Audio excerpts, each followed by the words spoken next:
السلام علیکم ورحمۃ اللہ وبرکاتہ۔ نحمدہ ونصلی ونسلم علی رسول الکریم۔ الحمدللہ سنتوں کا مذاکرہ چل رہا ہے۔ داڑھی اور مونچھوں کے متعلق 10 سنتیں۔ سنت نمبر 1، پیارے آقا صلی اللہ علیہ وسلم کی داڑھی مبارک گھنی اور گنجان تھی۔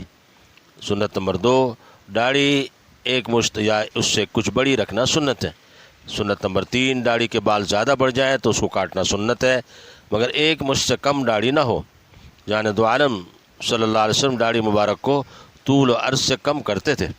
سنت نمبر 4، داڑھی میں کنگھی کرنا سنت ہے۔ پیارے آقا صلی اللہ علیہ وسلم کے پاس ہاتھی دانت کی کنگھی تھی، جس سے داڑھی مبارک میں کنگھی فرماتے تھے۔ سنت نمبر 5، داڑھی سنوارتے وقت اس میں پانی لگانا سنت ہے۔ سنت نمبر 6، داڑھی میں خوشبو لگانا سنت ہے۔ سنت نمبر 7، داڑھی کو مہندی سے رنگنا اور سفید رکھنا دونوں باتیں مسنون ہیں۔ جو بھی صورت اختیار کریں اس میں سنت کی نیت کر لیں۔ سنت نمبر 8،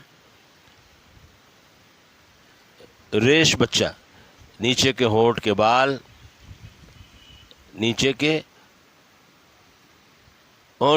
کے بال کا رکھنا سنت ہے، اور اس کا مڈانا بدعت اور خلاف سنت ہے۔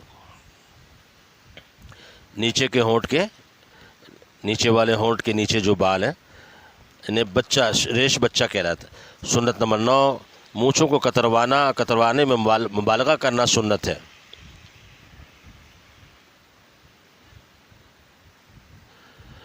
پیارے آقا صلی اللہ علیہ وسلم نے فرمایا، مونچھ کافروں کا طریقہ ہے، بخاری شریف صفحہ نمبر 875، اور فرمایا مونچھیں کاٹو، داڑھی بڑھاؤ، مجوسیوں کی مخالفت کرو، مسلم شریف۔ سنت نمبر 10،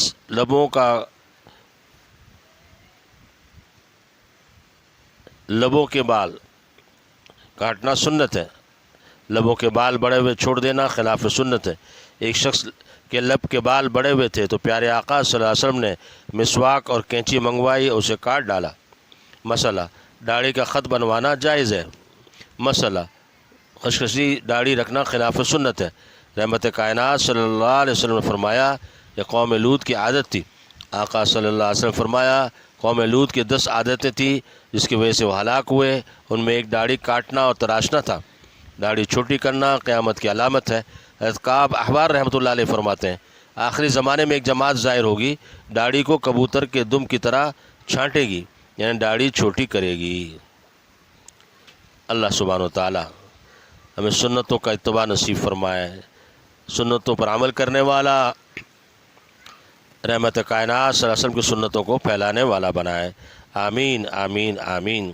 وآخر دعوانا ان الحمدللہ رب العالمین، والسلام علیکم ورحمۃ اللہ وبرکاتہ۔